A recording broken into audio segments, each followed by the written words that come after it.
வணக்கம். இந்த சேனலை சப்ஸ்கிரைப் பண்ணாதவங்க உடனடியாக சப்ஸ்கிரைப் பண்ணிடுங்க. பக்கத்தில் உள்ள பெல் பட்டனையும் அமுக்கிடுங்க. நாங்கள் போடக்கூடிய வீடியோ உங்கள் கைக்கு உடனடியாக கிடைச்சிடும். இன்றைய பதிவில் நம்ம பார்க்க போகிறது ஏழிலை பாலை அப்படிங்கிற ஒரு மூலிகை பற்றி பார்க்க போகிறோம். இம்மூலிகையானது பரவலாக தமிழகமெங்கும் காணப்படுகிறது. இது காடுகள், மலைப்பிரதேசங்கள், சாலை ஓரங்கள் இங்கெல்லாம் செழுமையாக வளரக்கூடிய பெரிய மர இனமாகும். இதன் உயரம் 40 அடிக்கு மேலும் வளரக்கூடியது. இதன் இலைகள் நீண்ட இலைகளாக பார்ப்பதற்கு மா இலைகளை ஒத்ததாகவும் 7 இலைகளை கொண்டதாகவும் அமைந்திருக்கும்.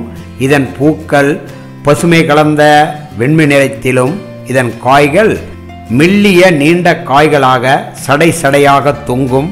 இது போன்ற தருணத்தில் இந்த மரத்தை பார்க்கும் பொழுது அற்புத காட்சியாக இருக்கும். இதன் இலைகளை உடைத்தால் பால் வரும் தன்மையுடையது. இதன் பால், இலை, பட்டை யாவும் மருந்தாக பயன்படுகிறது.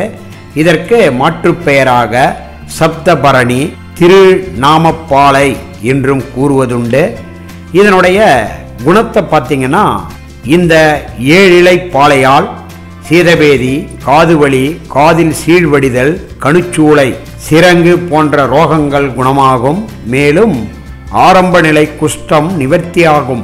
இந்த 7 இலை பாலையை வைத்தியத்தில் எப்படி பயன்படுத்துகிறாங்க என்பதை பற்றி விளக்கமான முறையில் பார்க்கலாம்.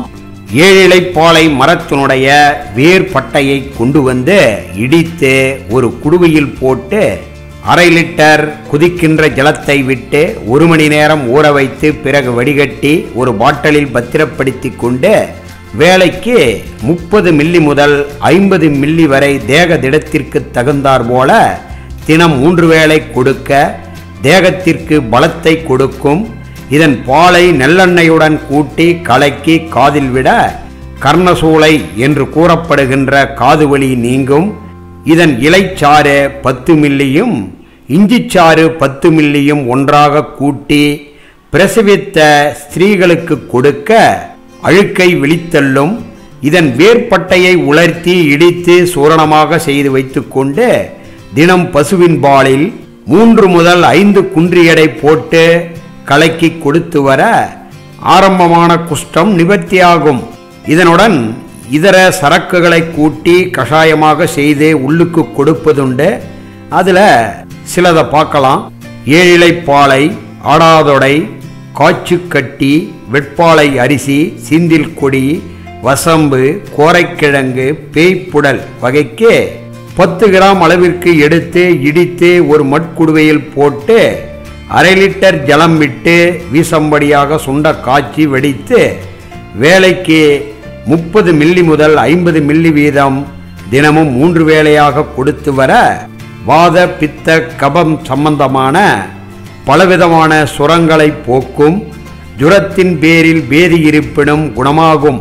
7 இலை பாலையின் வேர்பட்டை, சீந்தில் கொடி, ஆடாதொடை இலை, பேய்ப்புடல், கோரைக்கிழங்கு, வேப்பன் இலை வகைக்கு 10 கிராம் அளவிற்கு எடுத்து இடித்து ஒரு மண் சட்டியில் போட்டு அரைப்படி ஜலம் விட்டு வீசம்படியாக சுண்ட காய்ச்சி வடிகட்டி ஒரு பாட்டிலில் பத்திரப்படுத்த வேண்டும். இதை வேலைக்கு 30 மில்லி முதல் 50 மில்லி வரை தேகத்திற்கு தகுந்தாற்போல் கொடுத்து வர சர்வ சுரங்களும் குணமாகும். சுரத்தின் பேரில் பேதி இருப்பினும் கண்டிக்கும். இவைகள் அல்லாமல் இதன் பாலை சிரங்குகளுக்கும், காயங்களுக்கும், மேக வாய்வு பிடிப்புகளுக்கும் மேல் பற்றிட குணமாகும். அதாவது ஒரு துணியினில் இந்த பாலை துவைத்து பற்றுபோல் போட பரிபூரண குணம் காணும். இதனுடைய வேர்பட்டையை கொண்டு வந்து நன்றாக இடித்து ஒரு மண் சட்டியில் போட்டு தீநீராக்கி கஷாயமாக செய்து காலை மாலை என்று 2 வேளை 50 மில்லி வீதம் உள்ளுக்கு சாப்பிட்டு வர அண்டவாதம் என்று சொல்லக்கூடிய விரைவாதம் குணமாகும். இது போன்ற எண்ணற்ற நன்மைகள் இந்த 7 இலை பாலையில் உண்டு. பயன்படுத்தி நலம் பெறுங்கள். இந்த வீடியோ உங்களுக்கு பயனுள்ளதாக இருந்தால் லைக் பண்ணுங்க, ஷேர் பண்ணுங்க, கமெண்ட்ஸ் பண்ணுங்க. நன்றி, வணக்கம்.